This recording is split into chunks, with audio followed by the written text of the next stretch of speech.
Hi, everyone, and thank you for joining me in the next series of lectures on costume history. We're entering section 4, which is the industrial age, but we're starting a little early with the 18th century, particularly the first part, which is the Rococo. We will start with some background and men's clothing. Oh, incidentally, I didn't realize the camera was on for this part of the Rococo. I looked terrible. It was raining that day. I apologize that you have to look at my silly head. For most of the Rococo, please try to ignore it. Thank you. Let's start with a little historical and social context. The 18th century as a whole has been known as the Age of Reason, also the Age of Enlightenment, because there was a rise in intellectual activity. It was a time of great discoveries, of a yearning, a thirst for knowledge, great advances in science, outstanding generation of philosophers who examined the dynamics of human society and of humanism. Also, a century where old standards of monarchical rule were beginning to give way to ideas of socialism, yes, democracy, republicanism. We're going to concentrate mostly on two countries in this. These are the two dominant countries of the Western world, England and France. Now, in England, we have the three Hanoverian kings, George I, George II, and George III. So these kings, George I, when he came over and took over, he couldn't even speak English.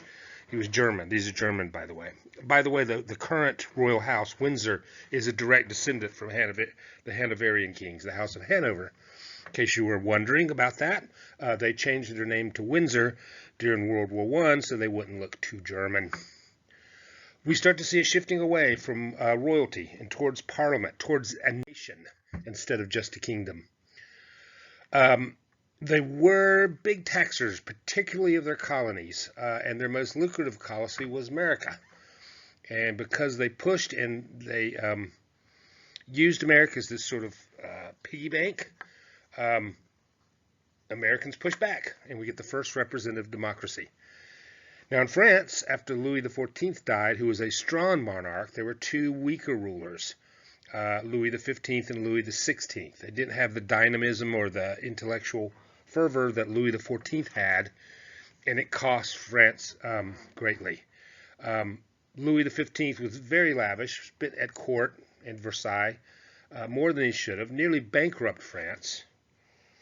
And Louis XVI, actually, even though he inherited a debt-ridden kingdom, he made it even worse because of his support of the American Revolution. So thank you, Louis. Sorry about the money issues. Can't help you there. And he was terrible. He was more interested in, I think, insects than he was in being king.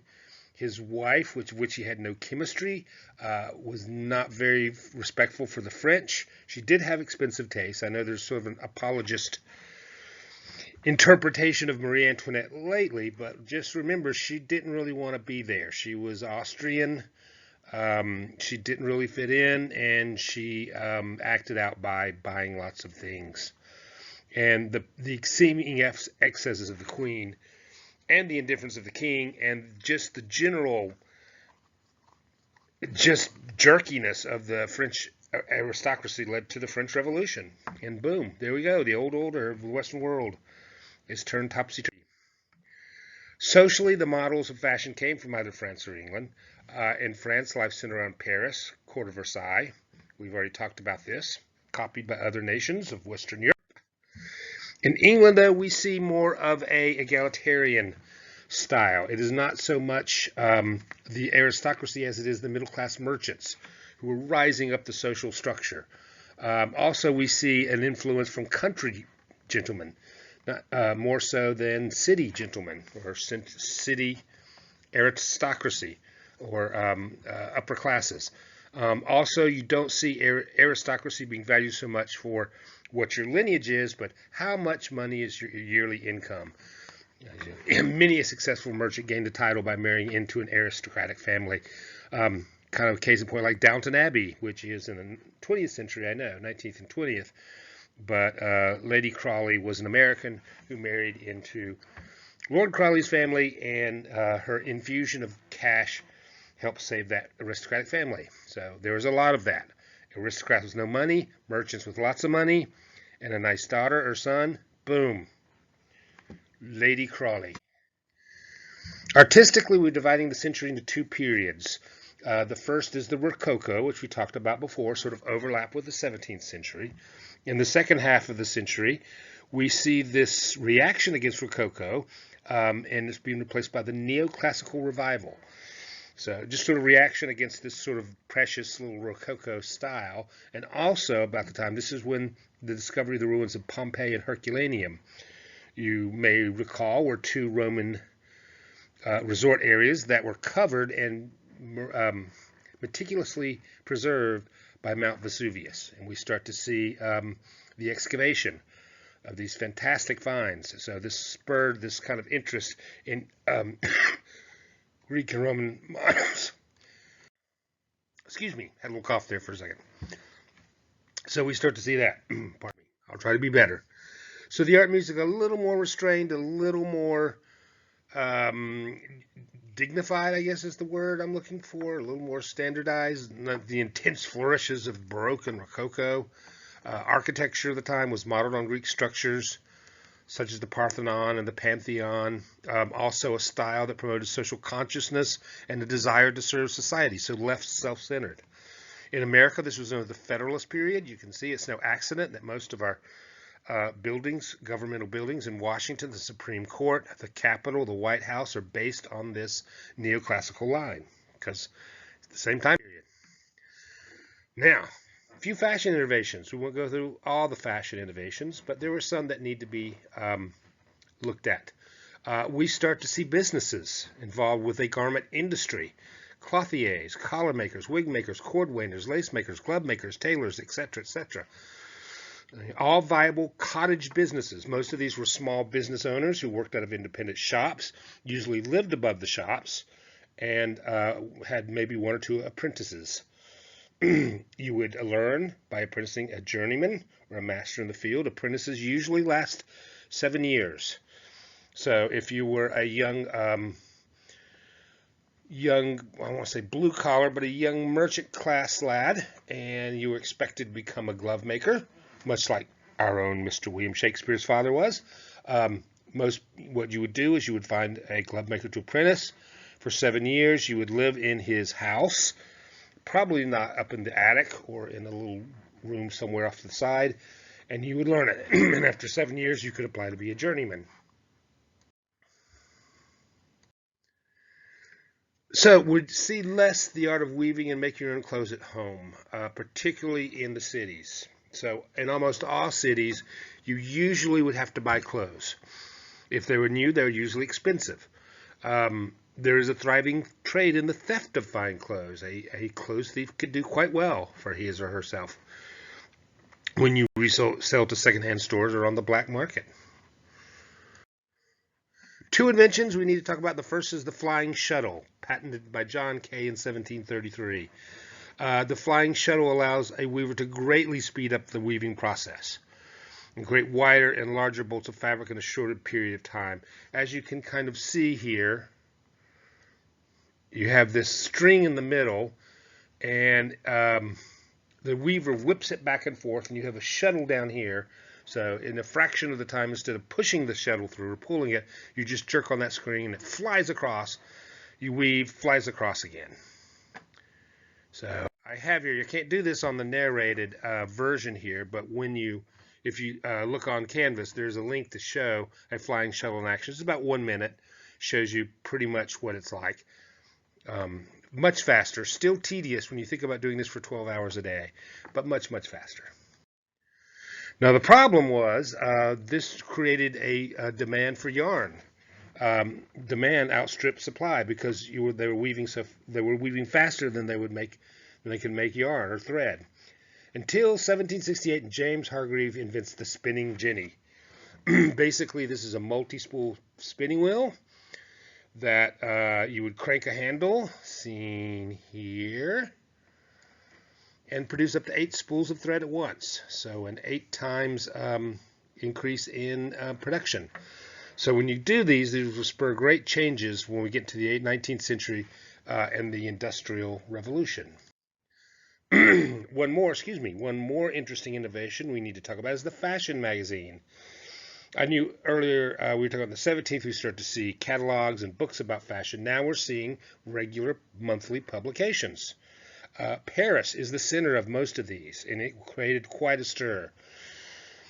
Two of the most famous are the Galerie des Modes and the Cabinet des Modes, which I will be taking plenty of images from because they are so striking. So you take this to your favorite tailor or seamstress and say, make me this. You can see all the latest fashions here, plus what kind of hose and shoes to wear. Vogue for the 18th century Enlightenment set. Fabric itself, we start to see the ascendancy of cotton.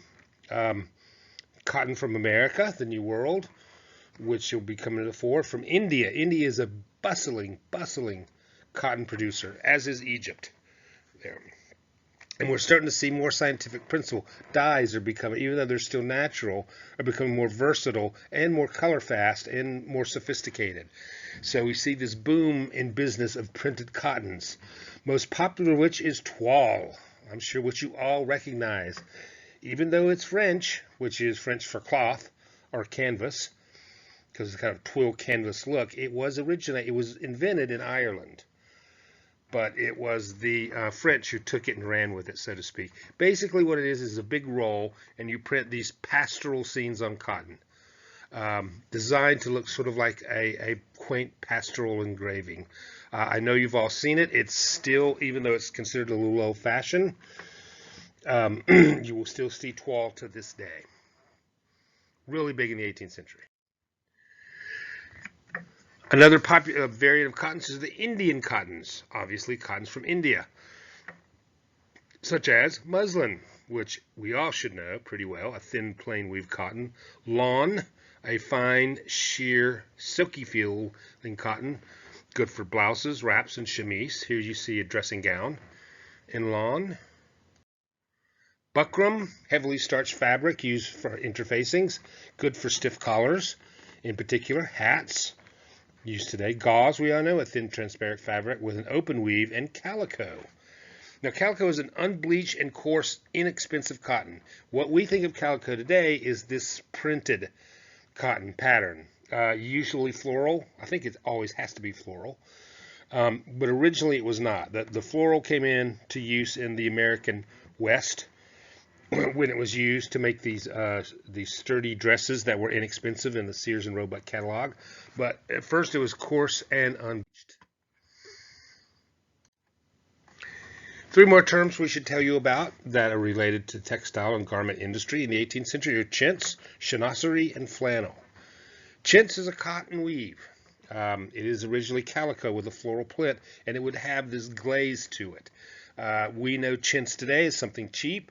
In the 50s and 60s and maybe the 40s, it was this upholstery fabric that was considered a little bit old-fashioned and not very attractive, but originally it was a dress pattern, and you will see dresses like this, which are quite desired and flattering. You can see them in 18th century period pieces where they work out perfectly. There. It was actually introduced in the 17th century, but very popular in the 18th century. Chinoiserie is a term to describe, any art, artifact, or decoration done in the style of a Western interpretation of Chinese art forms. So it took on this sort of faddish quality in the 18th century, these sort of exotic pictures like you see there on the right of what they think China looks like. Very fanciful. Usually embroidered scenes of pastoral life. This is like a tapestry. And then, of course, flannel, which is a weave using wool or wool-cotton blend to create a soft, warm fabric for the wintertime. At this period, you don't see much of it as outerwear. It's usually undergarments.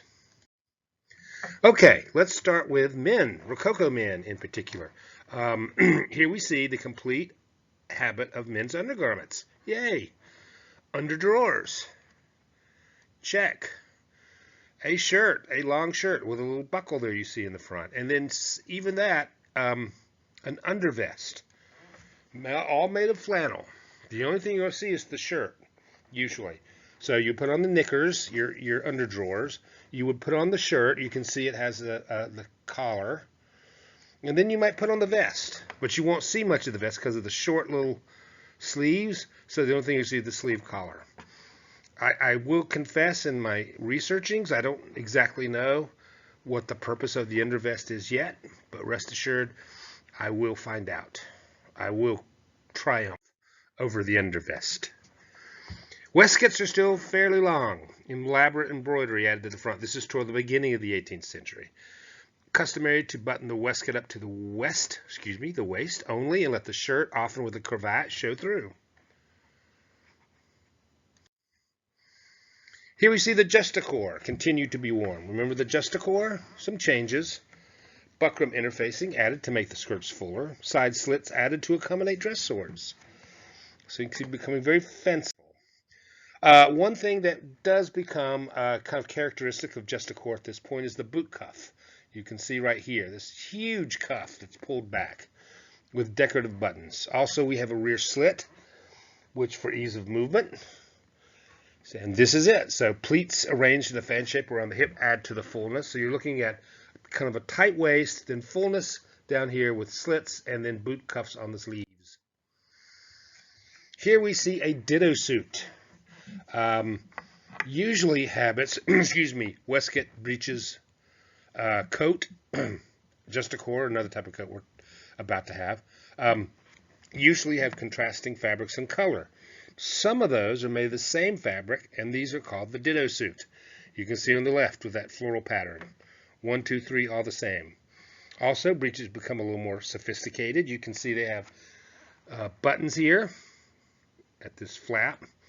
Undo that, that, and that. Now we have a fall front, you can see, which easily, let's be honest, for peeing. So if you have to pee, instead of taking your breeches off, you just drop the fall.